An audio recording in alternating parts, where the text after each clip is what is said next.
the idea is, and a lot of these guys say, that the bigger your pump, the more growth. Absolutely not true, and it's been demonstrated in research, but the biggest thing to me is like a forearm pump, for example. I get a forearm pump every time I ride a bicycle. Like I'm riding like a BMX bike. I mean, it's been a long time since I've been on a bike. But I remember when I was a little kid, I'd get on my BMX bike and I looked like Popeye after like 10 minutes because my forearms were just huge, full of blood. Now then it goes away. And here's another one. Manual laborers are like gardeners. Your gardener pushes a lawnmower and he gets a forearm pump from that. Well, if volume training worked, all these field workers would look like bodybuilders because they're pushing blood through the muscle all day long. How come they're not just huge? Well, it's because what they're doing is irrelevant for the purposes of strength. So you want to chase strength.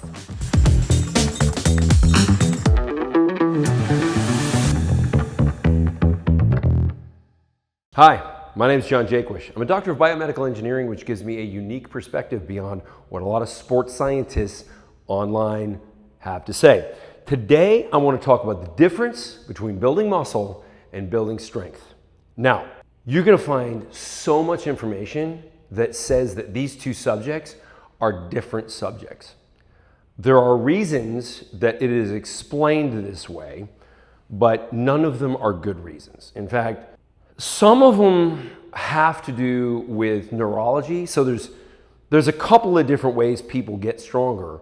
One has to do with building muscle. One has to do with your ability to recruit muscle.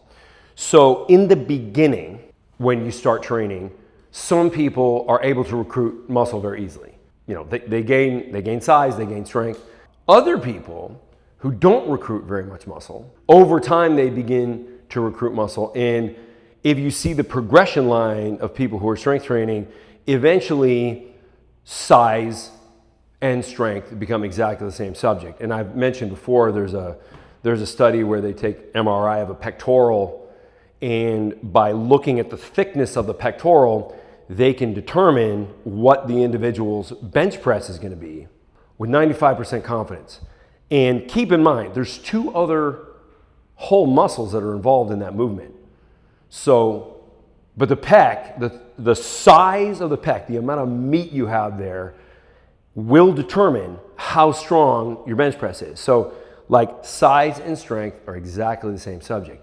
And the people who tell you that, next I want to say why the people who tell you they're not are telling you this. So a lot of them are talking to beginners, and there's that issue of moving from beginner to advanced and being able to recruit more muscle. Now, them telling you this and what you should do about it is two very different things. Yes, it's true, it's happening, but it doesn't mean you should behave any differently. Like, if you chase strength, you're going to be training the body to recruit the maximum amount of muscle, and most importantly is what's called the Henneman Size Principle.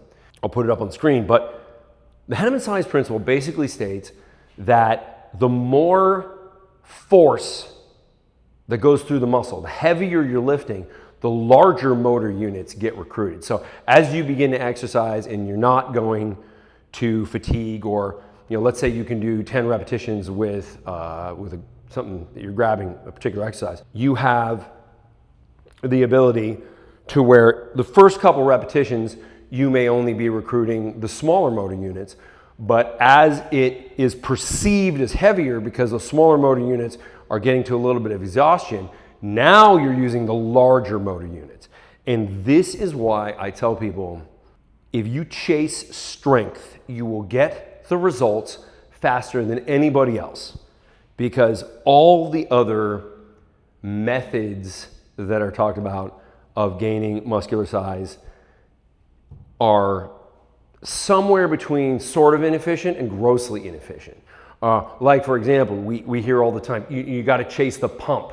There are whole categories of supplements that make you have a bigger pump. And for those of you who don't know what that is, like, when you're exercising, your muscles are just kind of swollen. right after you exercise. The idea is, and a lot of these guys say, that the bigger your pump, the more growth. Absolutely not true, and it's been demonstrated in research, but the biggest thing to me is like a forearm pump, for example.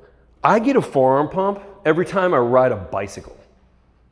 Like I'm riding like a BMX bike. I mean, it's been a long time since I've been on a bike. But I remember when I was a little kid, I'd get on my BMX bike and I looked like Popeye after like 10 minutes because my forearms were just huge, full of blood. Now then it goes away. And here's another one. Manual laborers are like gardeners. Your gardener pushes a lawnmower and he gets a forearm pump from that. Well, if volume training worked, all these field workers would look like bodybuilders because they're pushing blood through the muscle all day long. How come they're not just huge?